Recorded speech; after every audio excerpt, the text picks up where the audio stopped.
I wrote an article for a magazine in the United States a little ways back, and it was called Kidnapped by Technology. And we know that when children play computer games, that when they blow up the fort, or they shoot somebody, or they punch someone, or they overcome some level, that there is a release of dopamine in the brain. Now, dopamine is the pleasure chemical. And when they release this chemical after they've overcome some obstacle, the repetition of releasing that dopamine over time, that thrust of chemicals, causes the receptor sites on the outside of the cells to become desensitized in the brain, which means that the pleasure centers in the brain start to be recalibrated to a higher level. So they need to play more to get the same high that they got from the last game.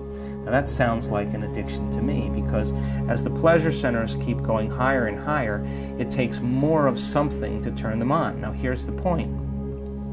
In the absence of playing that game, they can't experience pleasure from anything, because they've just overcome a nation or just shot down a whole army. And you say to your son, why don't you go see your grandfather? Hey, why don't you take the dog for a walk, or let's go watch the sunset? And they're going to say, boring, because their pleasure centers now are at such a high level that they can't find pleasure in anything. Now, learning should be a reward in and of itself. That's what the brain loves to do. It loves to forge new connections, and there's an energetic release when that happens. So a child plays video games before he goes to school all morning. He gets to school and he can't turn his brain on because nothing's stimulating him anymore to the degree that his games did. So the only thing that he can do to turn his brain on is to get in trouble, to act out. Because when he gets in trouble or he acts out, he produces a whole bunch of adrenaline.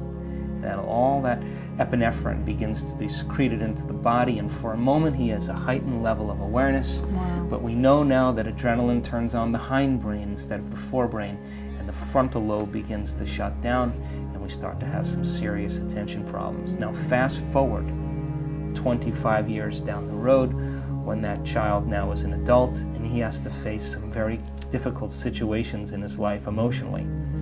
Most of the time, if you're used to getting some type of pleasure outside of you, regulating your emotions from something outside of you, when you get in those difficult situations, you're going to look for something else to make those feelings go away. And that's when drugs and alcohol and all the addictions begin to take place, because the moment you take a drug, or you gamble, or you shop too much or whatever, you notice a change in your internal chemistry. You feel better. And the moment you pay attention to that change in your internal chemistry and you look to see what caused it, you begin to create an association, and that begins the process. So, addiction. Called an addiction. Yeah. So I think that technology has its advantages in terms of a global society. I think it's created a certain amount of things to be easier for us in our life. It also has created chronic distractibility, that people can't be present anymore because they're always grabbing their phones or getting on the computer. They can't sit and be in the present moment. So I think it's a time really where we have to create some distinctions and balance that technology with nature and spending time out in the glory of the beauty of nature.